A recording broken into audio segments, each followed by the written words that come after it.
Hey, this is Dawson, where you can watch, learn, and fly. Welcome back to another episode of Journey to A License. In today's video, we're going to be going over emergency procedures.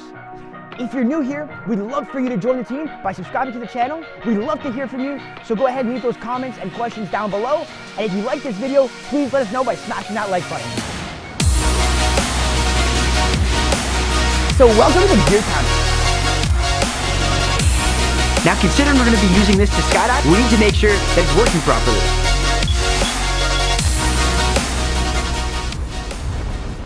In today's episode, we're going to be talking about emergency procedures. Now, for those of you that are a little bit newer to skydiving and you don't know what those are, don't worry, we're going to break it all down for you. We're going to explain to you what emergency procedures are, why we use them, how we actually do the emergency procedures, and finally, we're going to give you the 4 key times that we need to practice this before we actually go jumping. Now, you're going to notice that we're in the classroom today, and that's because we're giving you an overview of the different concepts, and then we're going to go into the field and actually show you how we practice these at the different stages of the jump planning process. First things first, what are emergency procedures? Well, the emergency procedure is the process of releasing the main parachute from your harness and then deploying your reserve parachute. Why would you need to do this? Well, sometimes once we deploy our main parachute, we have what's called a malfunction, and that means that we can't properly fly our parachute, and we know that we're not going to be able to land it safely to the ground. So when this happens, we're going to have to enact our emergency procedures.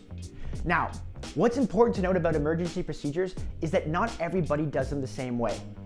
Each governing body is going to recommend a couple of different methods, and for the purpose of this video, we're going to recommend the 2 most common methods that we've seen and that we've used.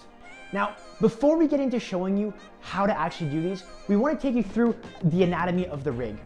So on the right side of our rig, we're going to have a soft handle, and that's going to be our cutaway handle. This is the handle that we're going to use to actually release the main parachute from our container system.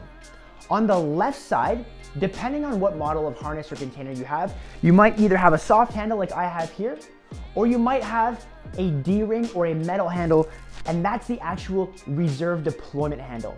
When you pull this handle, you're actually going to be deploying the reserve parachute to go above your head. All right, so method 1 is 1 hand per handle. Now, the first step is to make sure that we bend our knees and that we arch. This is going to give us our best chance at getting back to our nice stable belly position before we deploy the reserve parachute.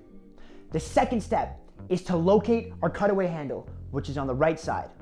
The third step is place our hand over top of the cutaway handle. The fourth step is to locate the reserve handle, which is on the left side. The fifth step is to get a hold of the reserve handle. The sixth step is to peel and pull the cutaway handle. And the 7th and final step is to peel and pull the reserve handle. All right, so the second method is to use 2 hands for your emergency procedures.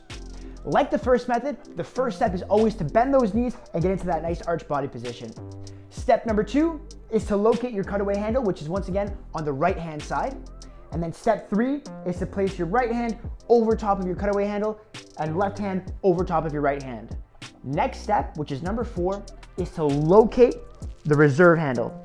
Step 5 is to peel and pull the cutaway handle. And step 6 is to come back, left hand over top of the reserve handle, and then peel and pull the reserve handle. And voila, hopefully you have a nice, beautiful reserve canopy above your head.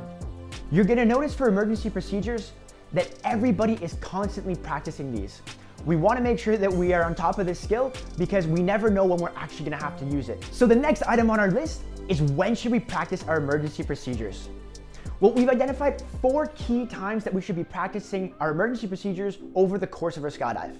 The first is as soon as you have your gear on and you finish your gear check, you want to make sure that you're practicing your emergency procedures.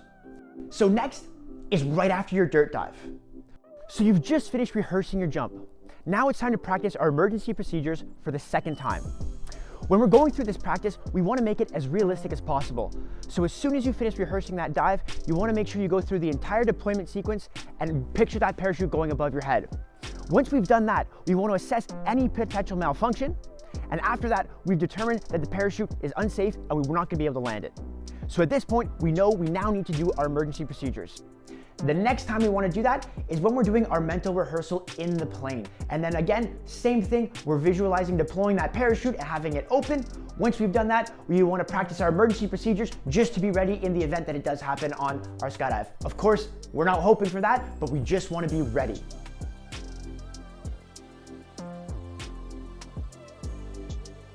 And lastly, the fourth, not everybody does this, but we think it's a good tip to get in the habit of doing, is that once you've deployed your parachute and you've seen that you have a nice, safe, flyable canopy above your head, you want to at least locate your handles, because you're going to notice that your handles change position compared to when they are on the ground.